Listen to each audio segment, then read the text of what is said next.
The following is a hockey podcast out of Vancouver and Surrey, British Columbia. It'll only consist of a lot of puck talk and even more BS, or in actual words, banter and satire. Enjoy, and as always, go Canucks go. Slowly but surely, Pittsburgh is taking over your Vancouver Canucks. Now, Jake Guentzel, should the Canucks trade the farm for him? Should Rick Tocchet become the highest paid coach in NHL history? More on all of that next year on Locked On Canucks. You're Locked On Canucks, your daily podcast on the Vancouver Canucks. Part of the Locked On Podcast Network, your team every day. Hey, welcome to another episode of Locked On Canucks. My name is Trevor Beggs, Canucks writer for Daily Hive, and your co-host here of Locked On Canucks. Before we dive into the episode, we got to thank you for tuning into Locked On Canucks. It is your team every day, part of the Locked On Podcast Network. If you haven't done so already, make sure you go subscribe or follow us for free on YouTube or wherever you listen to podcasts. I also got to let you know that today's episode is brought to you by Gametime. Download the Gametime app, create an account, and use code LOCKEDONNHL for $20 off your first purchase. Coming up on today's episode of Locked On Canucks, we're going to talk about Jake Guentzel. Latest report is that the Canucks are trading the farm for him, okay? Should they do that? Kyle and I are going to give you our take on that. Also going to talk about Rick Tocchet. Walk it like you talk it, baby. Is this guy going to become the highest paid coach in NHL history? That's the topic of segment 2. And we'll end off the show going over our Canucks GOATs of the week. But before we do that, I got to throw it to Kyle because I'm throwing off my game. You know, this is a rare time where I'm at home today. I'm recording from home. My wife is sitting about 10 feet away from me laughing at my intro. So I'm thrown off. So I'm going to throw it to my co-host, Kyle Bowen. How you doing today, brother? Wow. You getting nervous around your wife still? That's flattering, yo. That's beautiful, man. That's good, man. You got to keep courting, right? That's the advice that you gave me, you know? Never stop flattering. I like it, yo. Trevor Beggs, Kyle Bowen, Locked On Canucks. Your Canucks every day. Shout out to the Don't Doze Art Lab for making this possible. And also shout out to that West Coast bias, man. It's all about the West Coast bias. Also, I appreciate the people, man. Look at Junior, man. Again, I'm naming my next son Junior. I don't have one yet, but I'm definitely, he's going to be a Junior Bowen, okay? He's saying this channel is the best. You're the best. You're the best. You know, a lot more people talking about how they really like us, man, and we haven't even gotten naked yet. That's crazy, man. We'll save that for the Locked On OnlyFans, maybe when the playoffs start. But naked podcast. Things in common, man. People saying this channel the best. You know, I said it in an interview with Stadium Chinatown a few months back that, you know, our goal is to be the best Canucks podcast of all time. Now, I think we're on our way there. But you stay know, humble, bro. Be humble, bro. Be humble, okay? Come on, man. Stay humble, man. We're on the path. I'm gonna ground you, bro. I'm gonna ground you, bro. Anyways, Kyle Bowen, Trevor Beggs. Beggs, you got a lot to talk about, okay? Speaking about being humble, do you think the Canucks need to slow their roll, maybe be a bit more humble and maybe not give up the farm for Jake Guentzel, a.k.a. Yo? How about you experiment with the playoffs first with this roster, take it one step at a time, and maybe not go all in right away? So I think there's two sides of this equation. And when we talk about trading the farm, again, the latest report from Rick Dhaliwal from Czech TV, Donnie and Dhali, is that the Canucks basically would have to trade both Tom Willander and Jonathan Lekkerimaki for Jake Guentzel. Now, again, is this Jake Guentzel the rental, or are you extending Jake Guentzel? I think you got to go under the assumption that you're not extending him, right? That this is purely a rental. So to give up your two best prospects for a rental is steep. Now, that being said, is this the year for the Canucks to go all in for the Cup? I would say this is the beginning of their window, not the year to go all in. Everydayers should know that. I've said that before. Now, that being said, I don't want to put this out in the atmosphere, but it needs to be said. If Elias Pettersson, for whatever reason, is not re-signing in Vancouver, then this is the year to go all in. Wow. Now, maybe that makes a Guentzel trade, a Tom Willander, Jonathan Lekkerimaki trade for Jake Guentzel that much more pressing, because this might be the year for the Canucks to go all in. Now, I'm not going to – maybe my balls are shriveling up here. I'm going to say this is not the time to go all in for Jake Guentzel, because either way, I think this is either the beginning of the Canucks Cup window starting, or the flip side, if Elias Pettersson is going to leave, then you trade Guentzel for your two top prospects. Guentzel leaves, you don't have your top prospects. If Pettersson's gone, that's a dark place to be. So I'm going to go, no, I would not trade Tom Willander and Jonathan Lekkerimaki for Guentzel. But I think it's probably a closer call than people think. I don't think it's a hard no for me. Beggsy, man, you're all over the place, and you have to throw that low blow in there? Why'd you have to bring up Pedersen's name and this being his last season? If that's the case, you got to go all in. Because it Relax, needs to be man. That said, was, man. It dude. needs I to be think, said. honestly, bro, I think, I've said time and time again that, I don't think Pedersen's Ooh. going anywhere. I think he's going to resign to Vancouver. But if you are Canucks management, you know better than I do. And if there's a sniff of Pedersen wanting to go somewhere else, then this is the season to go all in. honestly, you Tell me have I'm to wrong. say it. No, you're not wrong. You're not wrong. Because hearing you say that, it made too much sense. And dude, I got scared there. I'm not gonna lie. I didn't even think about that being a reason why we should go all in. It's just, man, how do I get back from that? Anyways, Jake Well, Guentzel, big time player. I get why there is that allure around him too. And you were starting to rap there, okay? Vanilla Ice over here. Jake Guentzel, the rental. I like that, man. I think the Canucks are still in the mix for Jake Guentzel, and I think Rick Dhaliwal is wrong here. I think he's wrong. I think maybe his Pittsburgh sources, and they might be in the organization, are saying those things because of that way. That's the standard of the Jake Guentzel trade. But I still think there's a chance that Alvin and company can go get Jake Guentzel or a player like that, top 6, elite, whether it be a rental or not, without having to give up Tom Willander or Jonathan Lekkerimaki. I look at a name like Podkolzin. I look at that first round pick. I even look at somebody like Atu Ratu, and who I'm not looking at anymore based on, the same guy who I just called out for maybe being wrong, Rick Dhaliwal. I heard that Hoglander is not on the trade block. So he's not part of that mix of prospects in the farm that they would give up to get that top 6 help. Because let's be honest and let's be real. The narrative has completely changed. I know 5 minutes ago I said, just take it one step at a time, blah, blah, blah. In that building, I think it is cup or bust. So it's going to happen. Yeah, I mean, they're going to make some kind of move, right? It's just the Rutherford and Alvin way. And I think we may talk about it on a later episode, but they might do it sooner rather than later. That's what history told us in the past. Yeah.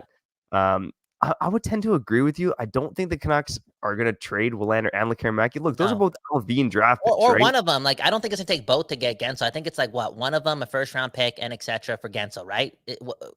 Was the Dhaliwal report both of them? Like, even if it's just one of them, I don't think the Canucks are doing that. Both those guys are Alvin picks. Both those guys are on the rise. And I still don't think it's the must to go get a rental. Like Jake Guentzel, great player, elite player. But I think rental costs, in my opinion, have gotten a little lower. He doesn't have a contract. It's like you can go get the B prospect and a first round pick and etc. for a guy that doesn't have any more term left. Yeah, I think you're right about that because NHL GMs, for the most part, have gotten a bit smarter with deadline rentals. On that being said, we brought up this example in the past. Kyle Dubas, Pittsburgh Penguins current GM, has traded guys like Nick Foligno for a first. We see it all the time. What was the one the Jets made a few years back? Kevin Hayes for a first that blew up in their face. So this kind of stuff does happen. But I think I said as much when I wrote for Daily Hive about a week or so ago that a trade for Guentzel starts with the first and Lekkerimaki or Willander. And if the Canucks aren't willing to do that, this trade isn't happening. This trade isn't happening. Mm-hmm. I've seen stuff out there. What was it? Maybe like a first, Kuzmenko, Hoglander, like that kind of stuff. Yeah. That might do it.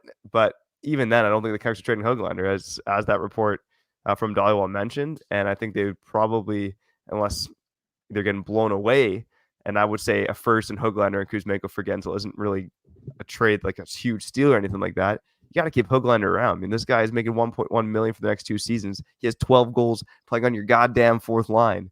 Dude, he may be the next Jake Guentzel.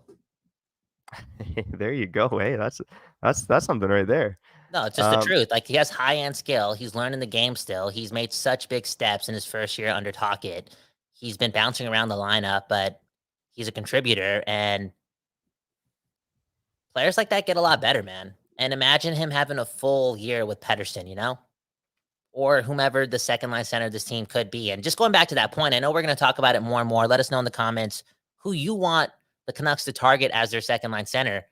Beggsy, has anyone new come to mind? I know you brought up Boone Jenner and etc. Like any more research done over the last couple of days? And because I feel as if, again, it's cup or bust for the Vancouver Canucks, and having that tool in your toolkit come April where you can play the lotto line button is something that Tocchet and company want to use in the playoffs. So is there a second line center out there that's been more keen in your imagination? You know what? Off the top of my head, there hasn't been, but I actually do plan on writing about it for Daily Hive later this week. But I'm just looking at a list I did, another article where I basically took the top 2 centers on every team and kind of ranked them, like who had the best center duo. Now, this was back when Pettersson and Miller were both the 1 and 2 centers. And we talked about that a couple months back, showed to the everydayers. They would know that as a deep dive every day because that was maybe a month or 2 ago. But yeah, like looking at this list, I mean, yeah, not someone that immediately comes to mind. Man, if you could get someone like a Sean Couturier out of Philly, although they're playing pretty well. Again, Boo Jenner brought him up time and time again. He's their first line center in Columbus, basically. Now he's out with injury. Sean Monahan's a guy who I've heard a couple other people mention as well. Man. I don't know if I love Sean Monahan as a second line center on a playoff contending team, but he's good. Like Sean Monahan's probably better than people realize. He's better than he was at the end of his Calgary tenure. So you know what's happening, Trevor? You know what's happening? People don't like. I don't even think is Monahan even 30 yet. Like he's 29 or 30 or 31, whatever the age is. No, he's 28. He's the same. 28. There you go. People getting close. When people get closer and closer to 30, I'm telling you, 40, like 30 is the new 40 in people's eyes. And I'm telling you, man, the more and more you talk about that, you 20-year-olds, turning 30 is gonna come out of nowhere. Okay. Speaking of coming, dude. Erectile dysfunction is coming after you, okay? For real. So don't talk too much ish. 30-year-olds can still get it done. And I'm more than curious to go through more lists and talk about, again, second line center possibilities for the Vancouver Canucks and future acquisitions, because the lotto line, man, being dynamic, playing fast tempo hockey, all while being structured and bought into being a Vancouver Canucks player, I think equates to, again, the notion that cup or bust is not delusion. It's actually obtainable for the Vancouver Canucks. Let's get to the comments before Beggsy has more to say and possibly shouting out one of our sponsors. I'm seeing a lot of this. Again, Junior again, trade Kuz and Mikheyev now. We have somebody else saying flip Mikheyev, take the assets and what you get, add it to the Jake Guentzel trade. Man, oh man, Mikheyev, man, not getting a lot of love these days. I know he hasn't had a goal in 11 games and whatnot. And now he's playing with Pius Suter. The offense is obviously going to dry up, but I feel as if he's actually super useful. And I know on this road trip, I saw more of him on the PK. I don't think he's been like the pillar on the PK and why things have turned around, but I'm curious to see where that goes and his deployment again in other roles outside of just playing with Pettersson on the top line. Like this is maybe a new phase of Mikheyev, and I'm not on that boat thinking that Mikheyev's a 25 goal scorer. Like I don't need this guy to score goals. I just need this guy to be in the offensive zone a lot, you know? Yeah. Yeah, I think Ilya Mikheyev might be the most underrated Canucks player because, you know, a lot of his contributions are kind of going unnoticed. He's put up points so far this season, but a lot of people kind of attribute that to playing with Pettersson. But I've been a big fan of Mikheyev. You know, also a big fan of is Rick Tocchet. So on the other side, we got to talk about Rick Tocchet and his contract. And will he become the highest paid coach in NHL history? Also, again, let us know in the comments whether you're here live with us on YouTube or watching us on YouTube after the fact, or want to connect with us on Twitter, Spotify, wherever. Let us know. Would you trade Lekkerimaki and Willander for Jake Guentzel, or what is your trade package for Jake Guentzel? Rick Tocchet talk on the other side. But first, I got to shout out Game Time. Have you ever been stressed out by buying tickets at the last minute? You know me, I'm a big last minute deals guy, and I found the best place for killer deals at the last minute is Game Time. Yeah, Game Time, they got my back. I get these emails from Nicole at Game Time, and she's always teasing me with concerts and events this week in my area. What's even better than that is that Game Time offers a lowest price guarantee along with event protection cancellation. They got it all over at Game Time. It doesn't end there. You can get exclusive flash deals for tickets on football, basketball, baseball, concerts, comedy, theater, and more. Now, I have no choice but to get off my hairy rear end and go check out a local event on a Friday night. So make sure you snag the tickets without the stress with Game Time. Download the Game Time app, create an account, and use code LOCKEDONNHL for $20 off your first purchase. Terms apply. Again, create an account and redeem code LOCKEDONNHL for $20 off. Download Game Time today. Last minute tickets, lowest price, guaranteed.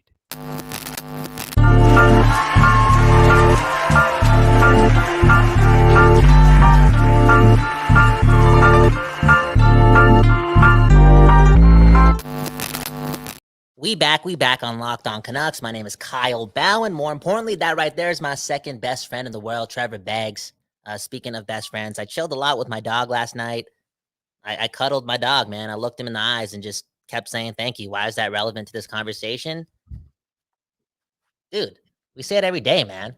You got to look out for your brothers, man.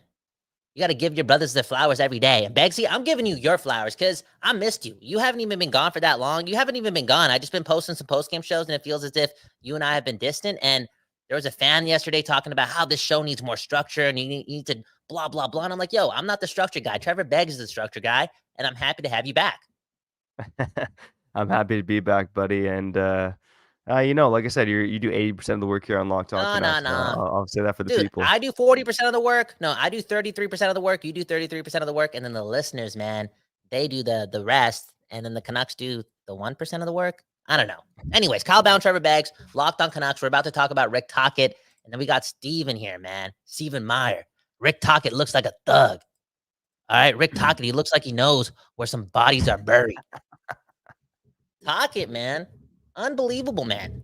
You got some news on him too. Not news. I think we're not jumping the gun, but it's an interesting topic because there's a chance here for Rick Tocchet to do something pretty special.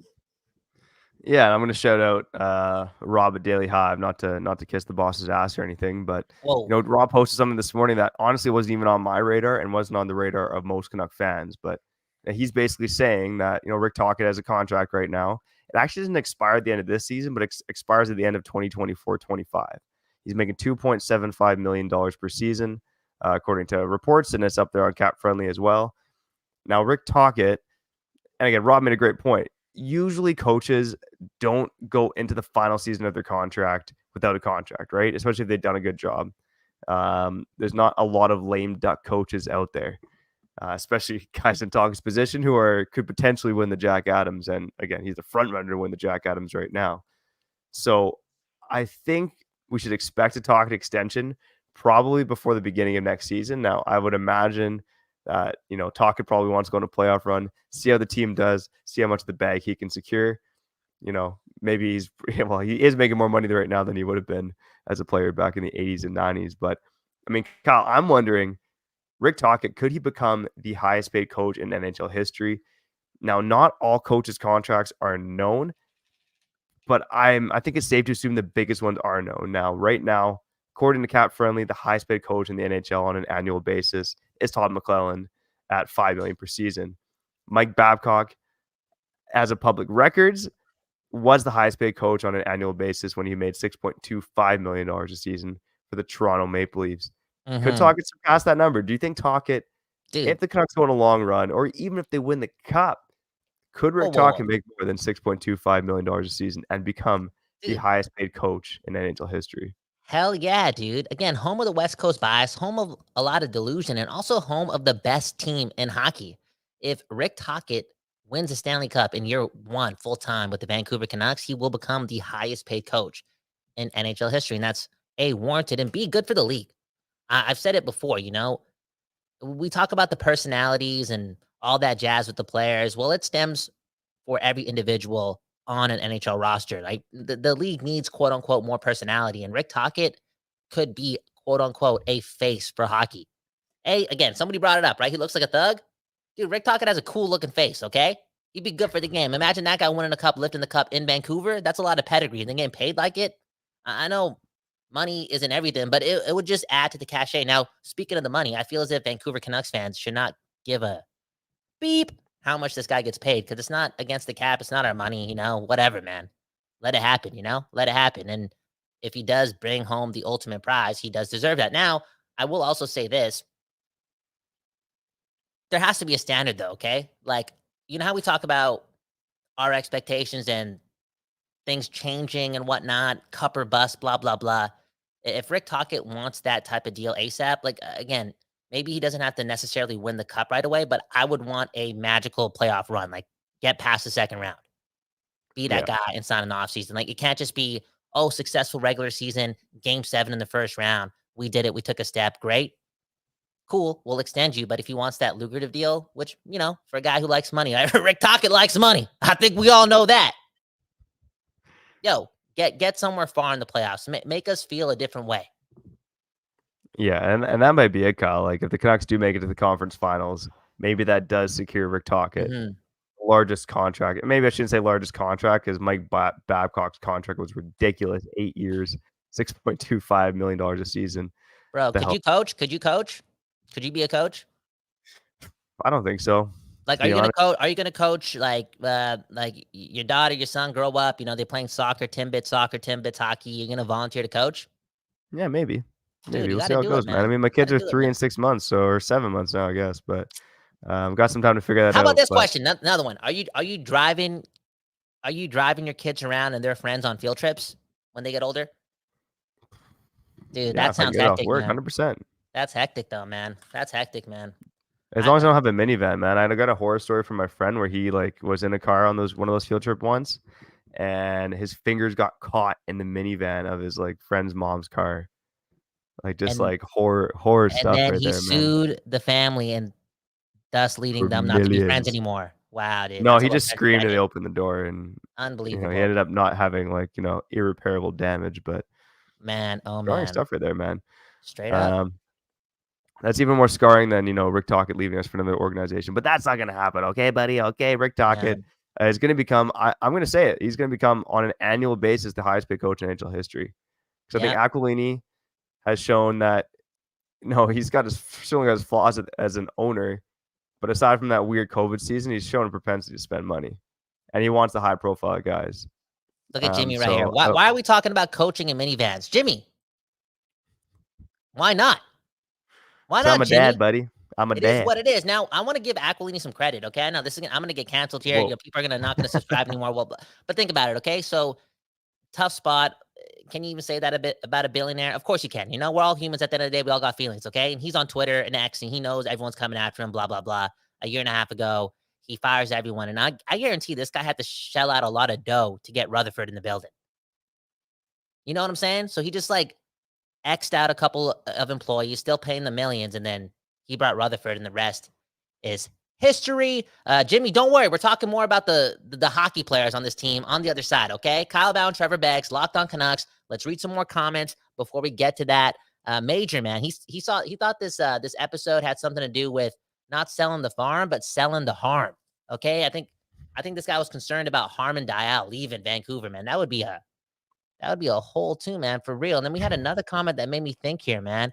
Again, more people just want Mikheyev gone, man. I'm surprised. Angelo, get rid of Mikheyev, get rid of Kuzmenko. That's $12 million off the books. Is Mikheyev not in favor with the Canucks fans right now?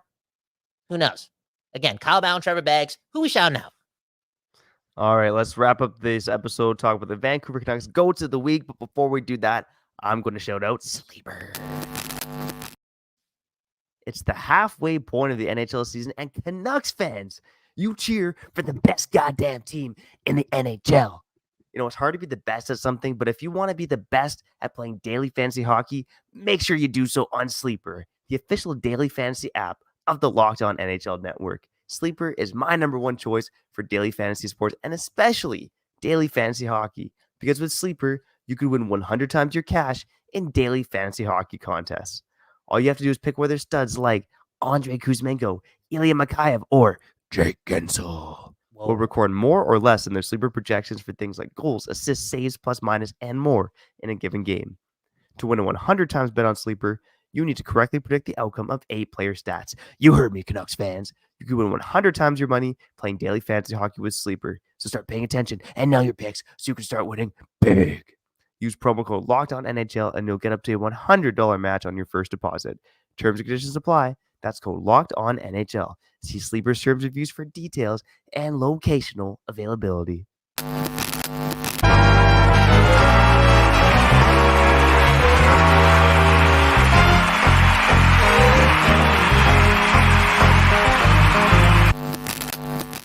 Okay, we back on another episode of Locked On Canucks. My name is Kyle Bowen. That right there is Trevor Beggs.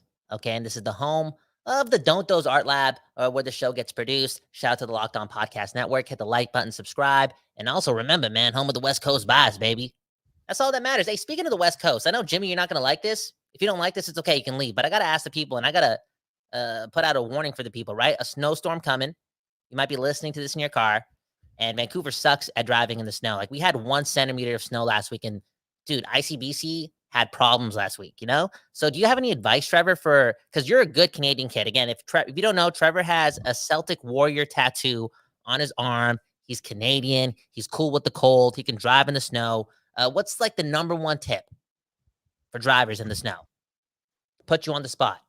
The number one tip for me is that Pray. if You you're gotta pray. extremely uncomfortable driving in the snow, do not drive in the snow. Like, F your job, F your responsibilities. Like, if you are a timid driver, I always say this, and I get flack from people, but like I'm more scared of a timid driver than a confident driver. You know what I mean? So confident drivers can get a little speedy, Ooh. get a little dangerous, but I think if you're confident in your driving abilities, you can be a little bit over the edge. But a timid driver, man, oh man, I've known timid drivers. I've gotten into quite a few accidents. So, yeah, if you're timid out there in the snow, don't do it. Don't drive. I mean, you know, I have to be good at driving in the snow. My wife's from Ottawa, man. Come on. Ooh, you gotta impress her, dude. You gotta I don't want impress to her, be man. called a biatch.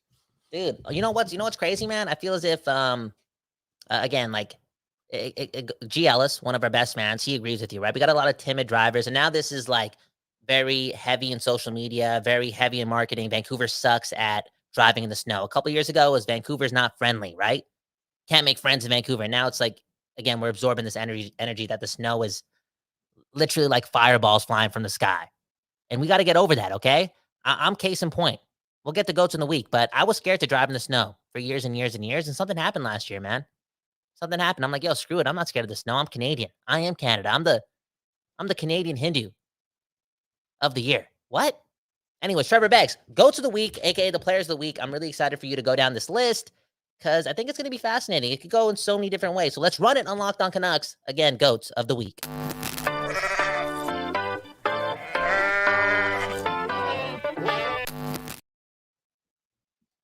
All right. Well, Kyle, something's going to happen on this edition of Goats of the Week that has never happened in Goats of the Week history. Whoa. But before we get to that, first and foremost, it is the reigning champ from last week. He is now number one in the Canucks yearly power rankings.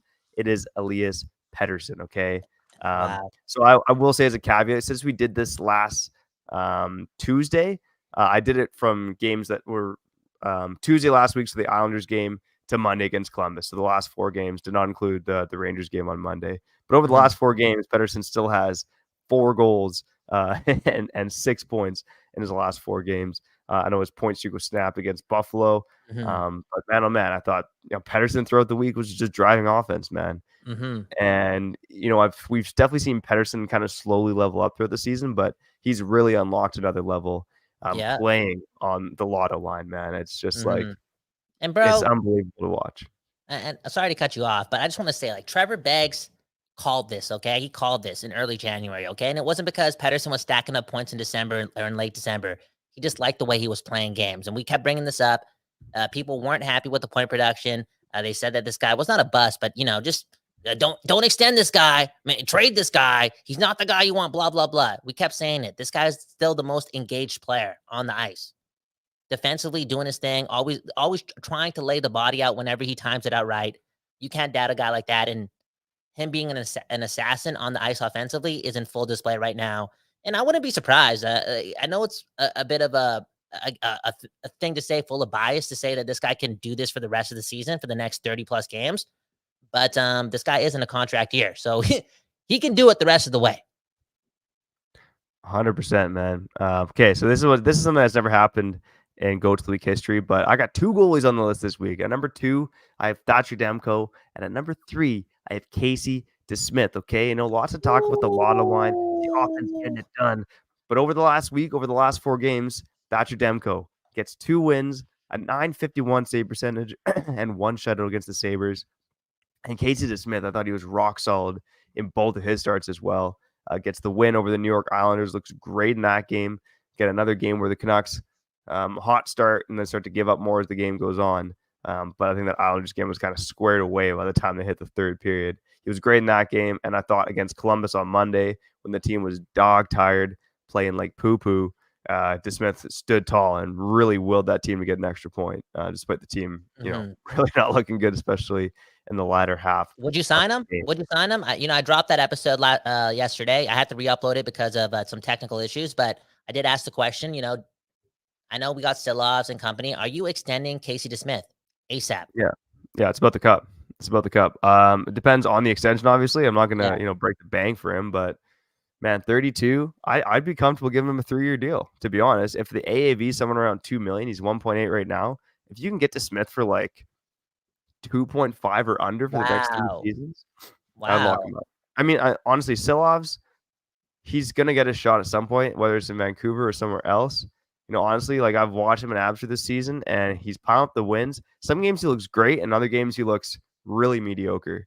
Mhm. And I was at the Abbotsford Canucks game on Friday. He led in at least one pretty mediocre goal. Yeah. But yeah, I'm not banking on Silovs just coming up and being the backup again. The Canucks, everything's changed. This is not about young guys who's going to push their first spot on the roster. It is about winning the goddamn cup now. Okay, it is not about making prospects feel good. So Silovs, if he wrestles it away from DeSmith, maybe the Canucks could figure it out at a later time. But I'd be comfortable extending DeSmith. And you know what? Maybe if you run into a pickle during this new contract extension for Casey DeSmith, like let's say Silovs outplays him in training camp, blah, blah, blah, they need to shed some cap.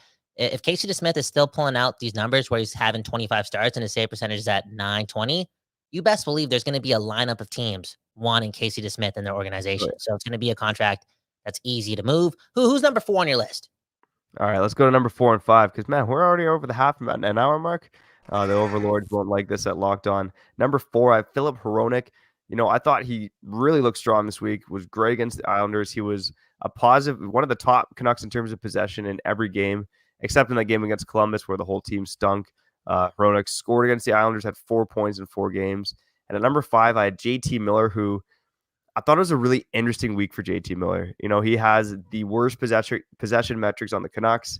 He had a couple gaffes this week, including one against Columbus where he coughed it up right up the middle. I know, tired team, but I noticed a couple Miller gaffes this week that we were kind of seeing pre-Tocchet under Boudreau. So again, it certainly wasn't a perfect week for Miller defensively, but man, oh man, when the puck is on his stick, he is one of the best playmakers in hockey. And it showed up on the score sheet. Over the last week, Miller had 6 points, which is one of the highest rates over the last week in hockey. I think he's 4th in NHL scoring right now, 60 points in 44 games.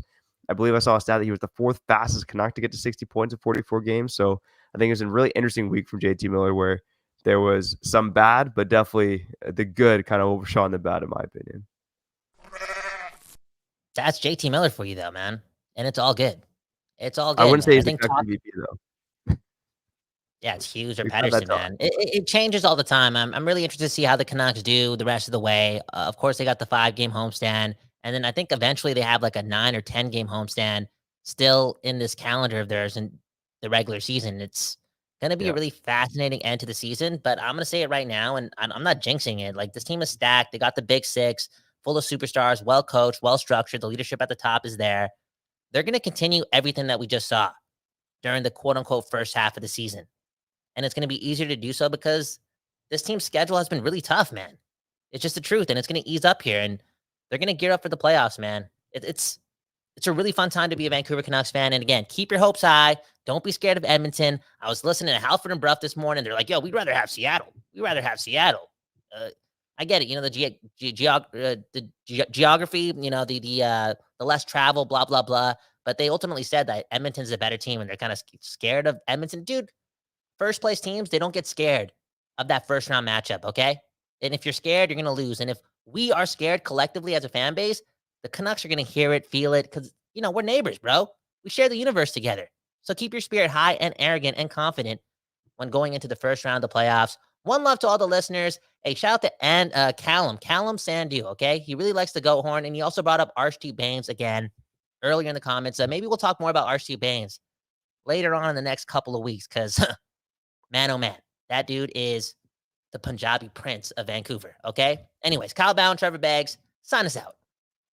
A shout out to each and every one of you for tuning into this episode of Locked On Canucks, whether you're an everydayer, an occasional listener, a first-time listener, a new subscriber, or you joined us live here on our YouTube stream. We love each and every one of you, your families, and your pets too, okay? Coming up later this week on Locked On Canucks, I do want to talk about Archie Baines. Maybe give a little Abby Canucks report. I was live at the game, been watching them more recently. Also want to talk about Pettersson, Miller, and Besser. Are they the most dangerous forward trio in Canucks history. And of course, we got, previews, recaps, rumors, analysis, all that stuff and more here on Locked On Canucks. But for now, I'm Trevor Beggs. That guy's Kyle Bowen, and you've been listening to Locked On Canucks. One love. Go Canucks, go. And remember, F the Oilers. F the Oilers. Bring it on. Your Locked On Canucks, your daily podcast on the Vancouver Canucks. Part of the Locked